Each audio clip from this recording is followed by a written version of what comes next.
Kevin Pelton, ESPN.com, NBA Insider, joins me with a look at the deal and the early season handling of the big men for the 76ers. Kevin, welcome back, pal. How are you? I'm good, enjoying the start of the season here.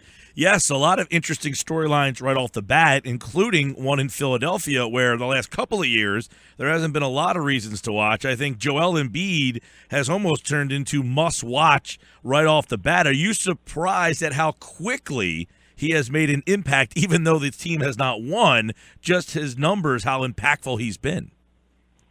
You know, a little bit, because you always expect a certain degree of rust when someone has been off the court for so long and just not played that much high-level 5-on-5 basketball, not even a full season at Kansas, and coming to the game relatively late, you assume that would hold back his development. But obviously he's been working very hard to refine his individual skills and moves in the post, and then even out to the perimeter with the addition of the three-point shot to his game. And, that's generally translated. I mean, I think you can see that in terms of things that Embiid could work on the last couple of years, he's really, really good right now. And then the areas where he's got to interact with the other 9 guys on the court, or maybe the other 8 guys, not counting the player who's defending him, that's, I think, where he's still got the development to come. Yeah, I mean, one area where he seems to really, excel is the fact that he can.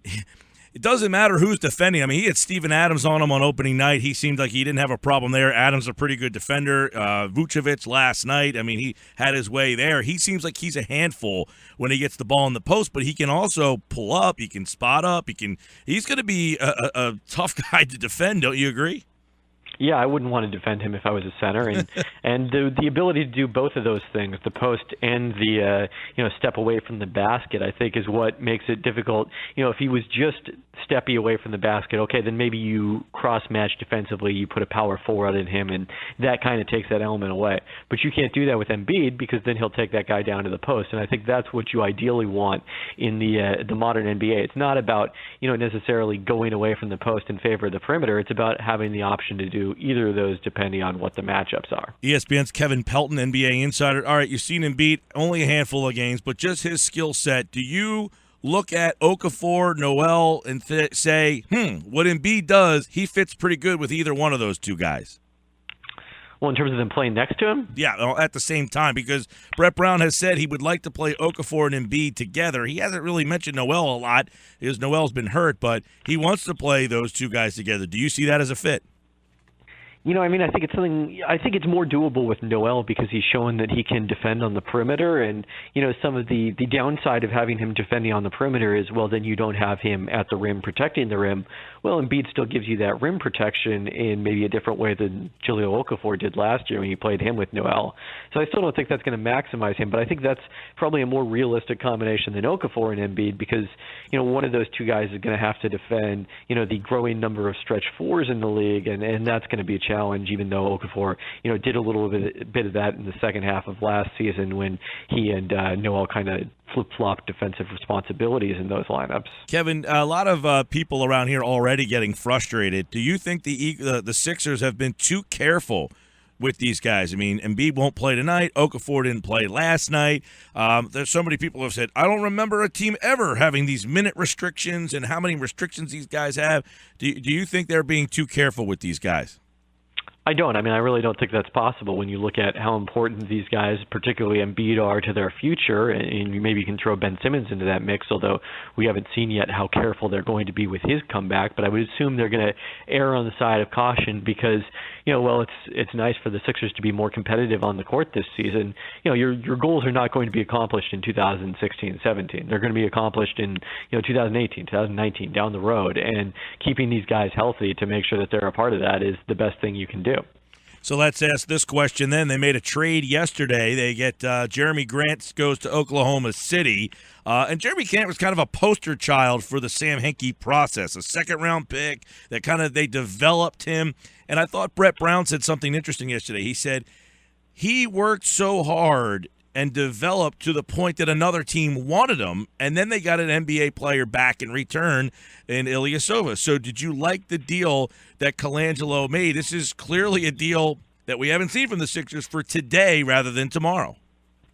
I did, because I think you're not sacrificing tomorrow because of the fact that they did get the future, potentially a first-round pick, or if not, a couple of second-round picks. And if you look at Grant trading him straight up for that kind of pick value, I think you'd say that's pretty reasonable for a guy who was originally drafted 39th overall, and with one of the many second-round picks that the Sixers had at that point. I think that kind of a deal might have made sense when you just look at the roster crunch the Sixers are going to have going forward.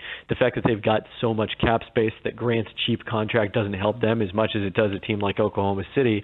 When you take all of that into account, I think just that trade straight up would have made sense. And then Ilyasova does help them in the here and now this season in terms of someone who better complements the centers on the roster with his ability to step away from the basket and stretch the floor. So I think it's both a win now move and a win later move. Yeah, I mean, is that a good fit? Because Brett Brown said last night the one thing he liked, he said we have Saric and Ilyasova. He made them as comparable players. He said now when we sub, we're subbing a comparable in for a comparable instead of when we take Saric off and put Grant in, we got two different types of players. And he's saying our goal is to work everything down in the post and then work it back out. Does Ilyasova, is he a great fit for Okafor and Embiid being your prime ball handlers in the post?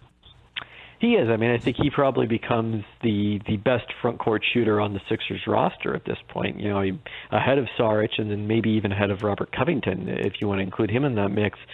So that's the role he is meant to play, especially if he's playing against alongside a guy like Embiid or Noel, who really can protect the rim and help cover for some of his deficiencies at that end of the court. So he's not going to be the kind of playmaker with the ball in his hands that Saric is, but does provide some of the floor spacing element. Saric had his best game last night, shot the ball pretty well. Kevin Pelton here. How about when Ben Simmons comes back? Do you like the fit with Ilyasova? Does that even add another dimension for Simmons, or do you think Grant's athletic ability to run the floor was a better fit for Simmons? I think, again, Simmons is going to be a guy who's going to play with the ball in his hands. You're going to want to put spacing around him. So, yeah, I mean, I don't know how much he'll play with Ilyasova because that would mean Simmons defending small forwards, and I don't know if that's the ideal role for him.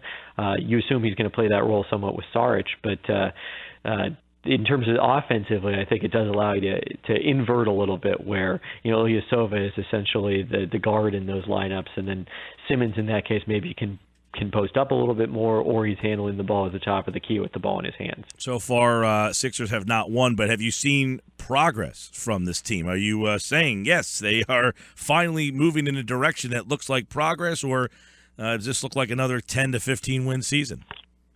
I think absolutely progress. I mean, that at some point they're going to have to win a close game, and you would expect that they're going to do so. That's going to kind of even out as those things tend to do. But they've been competitive in basically everything. But the one game where they really got waxed by Atlanta, and that's what you want to see is competitiveness first, and then wins kind of follow that. Kevin Pelton's with us. The NBA season just about 2 weeks in now, and we've already saw for the first time last night Golden State kind of popped the top off there, and it was only a matter of time for them. But any early season observations you like to share with our listeners?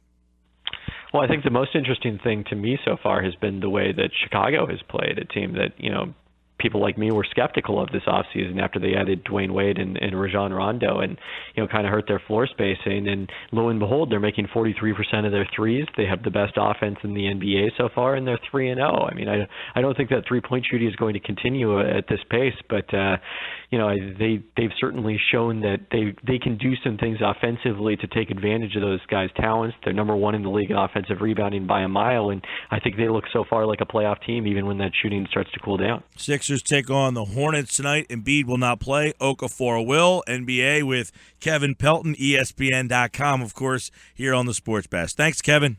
All right, thanks for having me.